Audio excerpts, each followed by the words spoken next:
YouTube, I say good morning, good morning, good morning. We got a beautiful day here in Las Vegas, Nevada. The weather about 35 degrees outside. Not a cloud in the sky, praise to the Most High. Reporting live from Sin City. If it's your first time rocking with the boy, I be the KING SPR 33. That be me, King Spree. And you locked in with the realest. And as always, watch out for that new mixtape coming soon. I promise you're gonna love it. Let's talk about a little something. Woke up this morning on my timeline, Shade Room. I'm actually impressed they made it to Shade Room. Shade Room posted a clip of the Fresh and Fit podcast in which they were talking about not dating black women. Before we get into the topic, please go ahead and leave me a like on the video. Each and every like really does help the boy channel grow. I don't know why it does, but it does. Please subscribe if you're not already subscribed. And when you subscribe, make sure you press that notification bell on. It'll let YouTube know and yourself know each and every time I come on here to talk my You dig? So, they posted the Fresh and Fit podcast talking about not dating black women. Now, before I even talk about it, the Fresh and Fit podcast, I mean, not to bash what they do, because it's impressive that they have been able to build a following, and it's hard to do that. It's hard to run a business, and they are doing that. And they do offer some educational stuff. I'm not gonna pretend like I've watched a good amount of their stuff. Mostly the things that don't involve women. Actually, I don't watch when they get all the girls around. I only watch that, but because it's ignorance. Number one, the girls, bruh. If you're from Miami, you know how these girls are. You know how they think. And nowadays, you amplify that by fucking 5. These girls ain't about nothing, man. To even hear them speak about a topic is cringeworthy. But whatever. And that's black, brown, Asian, whatever. That's everybody. All of them. So, whites, Latin, so on and so on. So, they spoke about not dating black women. And I think the quote they used was, I want to date a bunch of Shaniquas or something like that, right? Now, as a black man myself, I know coming up, that was a thing in high school. Most black men, this was around the time where J-Lo was dating Diddy. It was seen as a success to date a Latin girl. It was seen as a success to date a white woman. And I know that sounds crazy, but that's the truth. The truth is, around that time, especially if you grew up in a place where it wasn't predominantly black, if you grew up in a place where they did have Latinas, they did have Asian, they did have all these mixed ethnicities and nationalities, you realize that very early that the black man would, for the most part, the black man that could do it, for the most part, would date outside of their race, right? So black women, as a result, started to really start to like have I don't want to say the word hatred, but a dislike for said black man, because the black man was choosing the Latin girl with the curly hair or the Asian girl with the sneaker game. You know what I'm saying? That's a fact. That's not something that can be debated. Is it right? Well, when it comes to your preference, it's your preference. Now, but when it comes to you're doing it only because they are a certain race, then yeah, that's where it can be seen as outright racist, even amongst each other. As a result, you like what you like. And let's not act like for a long time, social media, before there was an Instagram, before there was a YouTube or anything like that, regular media was really pushing the Latin woman heavy. Bruh, from 98, whenever J-Lo started popping, they were pushing the Latin woman with curves. Not the BBW, not the fat girl. They were pushing the Latin woman with like a video vixen style body. The Stephanie Santiago's, the fucking Gloria Velez, they were pushing these type of women, the Vida Guerreras. They were pushing those women heavy, right? video vixens were a thing. Joe Budden probably dated most of them, but they were pushing that heavy. The Tahiris at a time, believe it or not. There's so many different people, but they were pushing that heavy. So as a result, when all you see is successful black men with the Latin woman, with the Cocos, the white woman with a big butt, or with that, or the Asian girl, when all you see is that, yeah, you start to like it. That becomes your preference. It's the same reason why girls think diamond rings are what they need.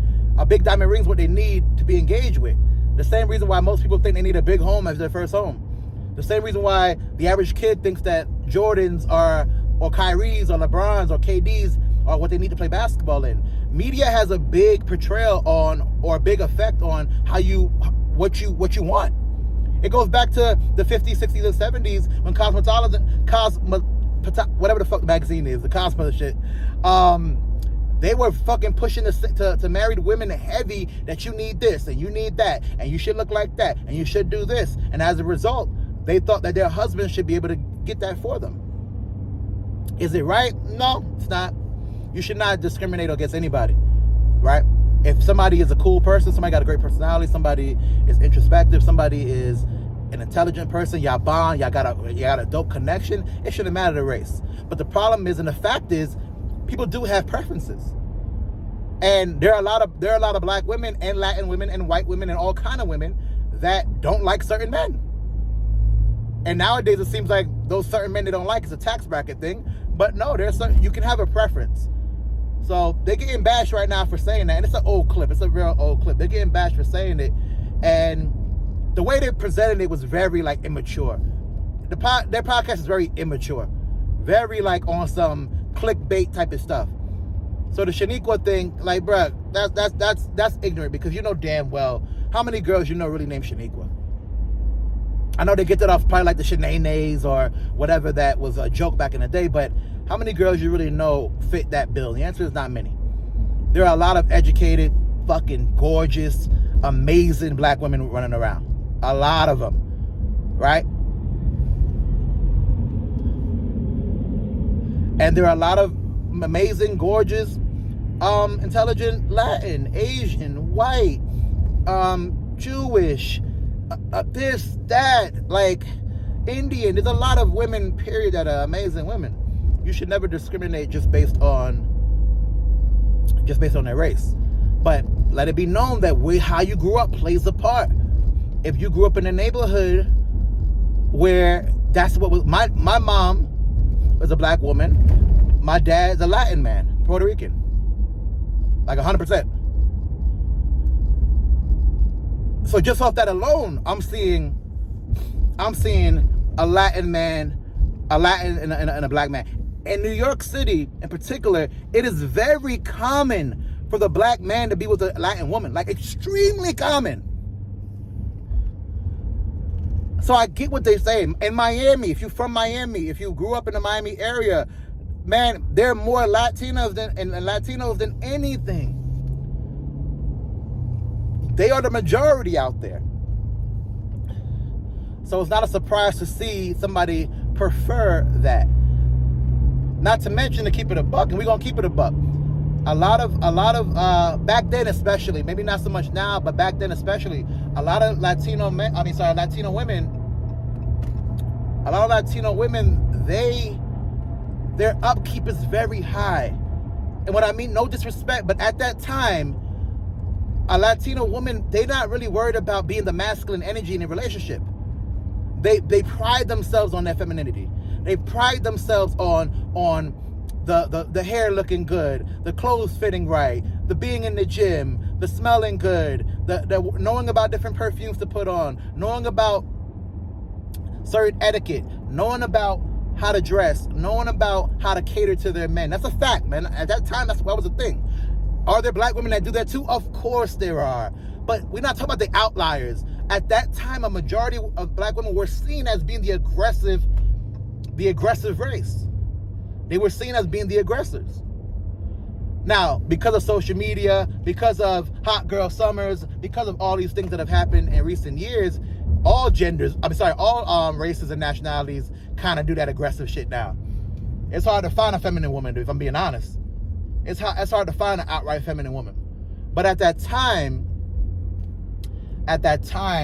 Latino women were definitely the ones that really prided themselves on having that femininity, which allowed men, especially urban men, especially black men, African-American black men, that were out here really struggling, really trying to figure this whole thing out, really trying to find their place in the workforce, find their place in the community, find their place in the society. When they came home, they didn't want to have to argue with said person.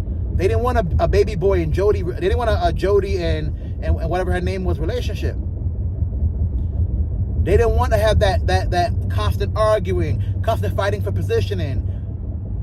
They wanted to come home and be quote unquote catered to.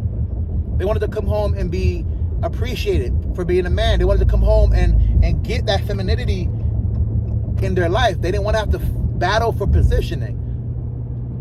Now let it be known now, man, when I tell you the Latinas are just as masculine, they done took over that role. But at that time, that's how it went and that's how it was. You dig what I'm saying? Y'all do me a favor. Leave in the comment section if y'all agree with what I'm saying. I know what I'm saying is a touchy subject.